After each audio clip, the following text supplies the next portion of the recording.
Sister Jayanti has been involved in disaster management. She has attended the Paris conference where the famous Paris Agreement was signed by several hundreds of governments.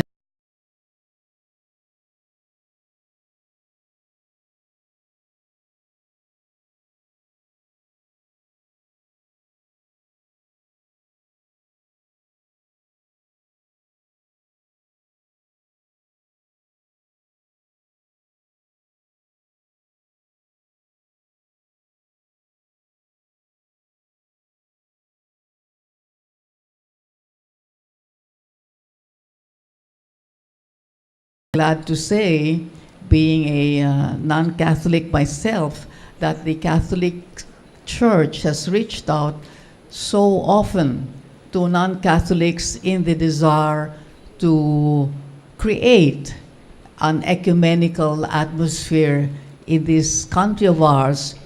And Filipinos have been told by others that we are really spiritually gifted, and I believe that that is a gift which we should try to develop and exploit, because I think maybe disaster makes us more conscious of the presence of God in our daily lives. So I think Sister Jayanti is now ready to speak with her to us. I don't want to make my introduction longer. I think her message will be her best introduction to herself, and so it is with great honor and great pleasure that the Brahma Kumaris of the Philippines now give to this wonderful audience Sister Jayanti, a very senior member of the Brahma Kumaris Sisters. Sister Jayanti, you have the floor. Thank you. Good afternoon, and a greeting of peace to my sisters and my brothers. It's very beautiful to see so many of you here, many young ones and older ones, senior ones. And I know that each one of you has come making sure that you've got many things to do, but you decided that this is what was important for you. So much appreciation for everyone who's not just sitting, but I see so many of you standing. And so I know that it'll be a very worthwhile afternoon for you. Things happen, and things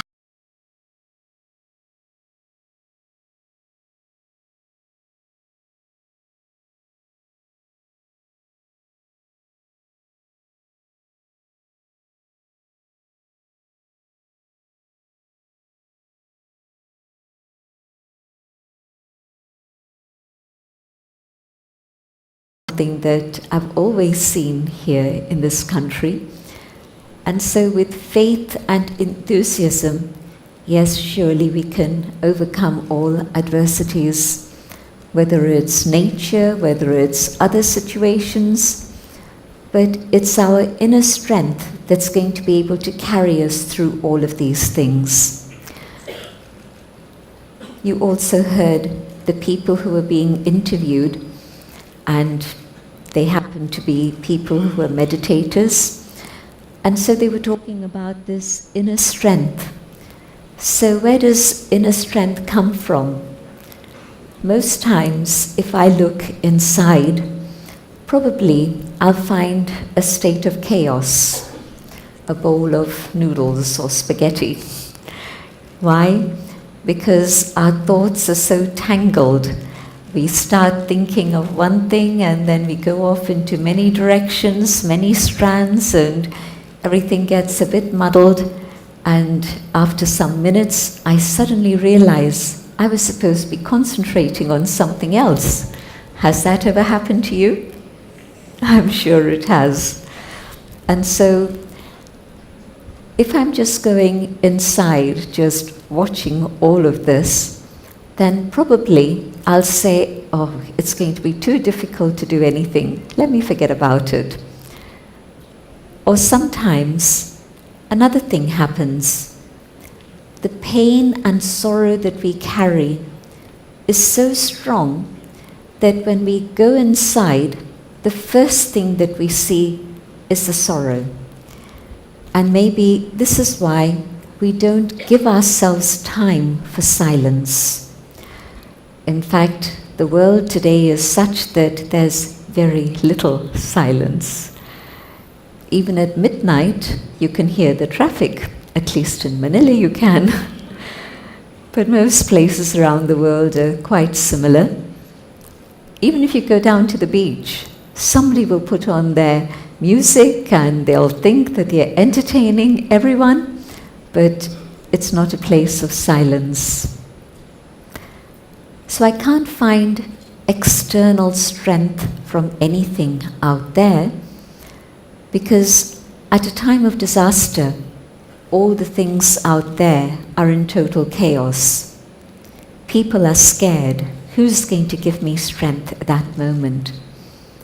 But think about how when there's an examination you were preparing for, maybe it was the driving test you were preparing for, maybe it was a cooking test, a cooking contest, something, whatever.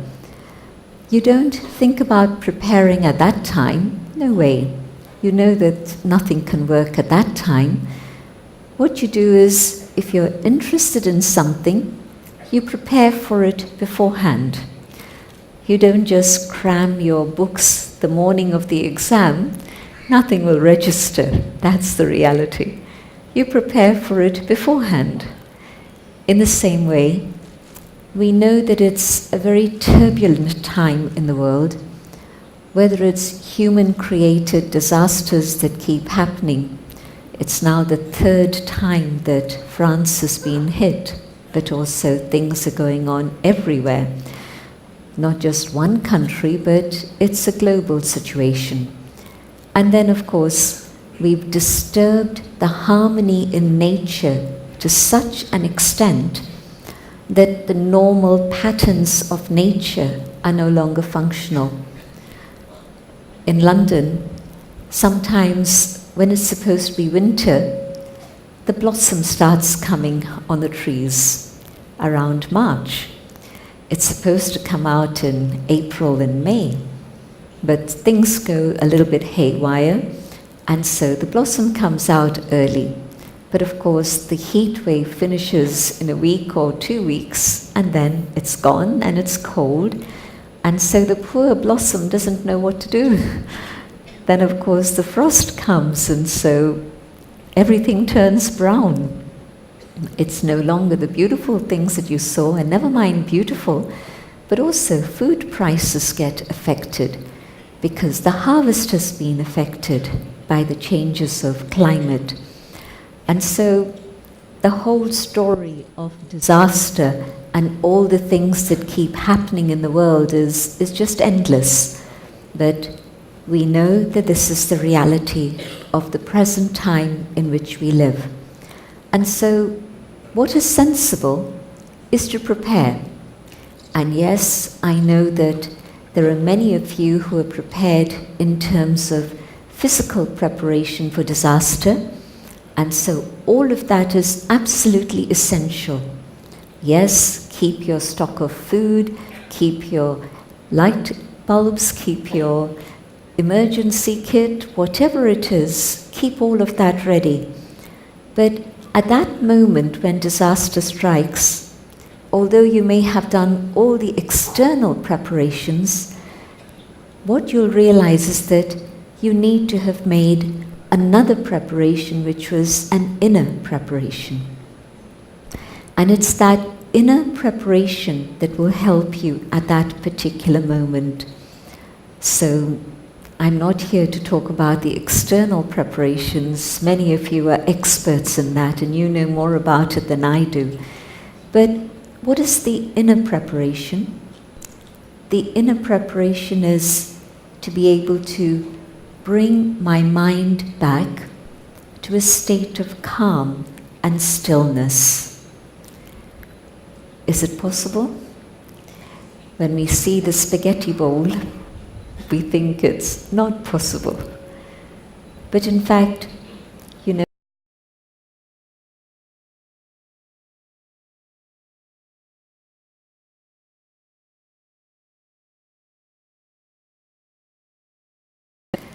I am Shanti, peace. So peace is actually inside of me. Peace is my own natural, original state of being. But somewhere along the line, we lost touch with the being that is inside, and we just simply focused on the external form. You know, we use this term, human being. It's actually two words, the human. This is the human, the physical form. So what is the being? The being is that which is inside. I can't see it, but I know that that is who I am, the being within.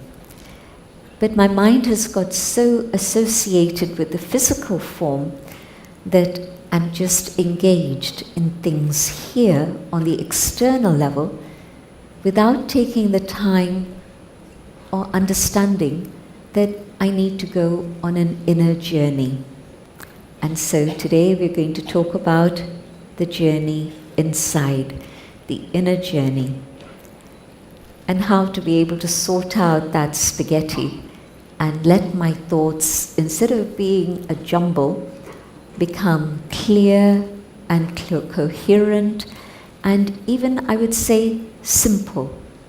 I'm not talking about simplistic in the sense of basic things. I'm talking about simple in the sense of learning to come back to the essence. When you come back to the essence, then things are very clear, straightforward, and simple. When you're telling a story that's a bit convoluted, then there's a lot of embroidery around it. There's that, and the other, and the other, and the other. And maybe somebody has to tell you, well, what's the point of the story? Get back to the point of the story, please. And so, allowing my mind to go here and there and all around and getting out of hand means that we've forgotten that we are actually the creators of our own thoughts. And of course, the reality is that most time we don't take charge over our own thoughts. Most of the time, probably for most people, scientific research has shown that 80% of the time we're not actually consciously creating thought. We're simply reacting on the basis of things that are already printed within our consciousness. And probably, some would even say, that the imprints that we carry that create our reactions are probably the imprints that have been created from infancy through to age 7. That's what some people would say. And so there's patterns of behavior that are fixed. And so a situation comes, and instead of actually understanding the person in front of me, giving them time to speak their heart, their mind, and to listen to them properly, what I'm doing is reacting. And so, time to make contact with myself, the inner being, so that I can start becoming the creator of my own thoughts, and in fact, the master of my own thoughts and feelings. And it's possible. In fact, it's not very difficult. The first step to take is to decide that it's important for me. When somebody decides that this is important, then of course they make time for it. Then you can't say, I know it's important, but I don't have time. We make time for it.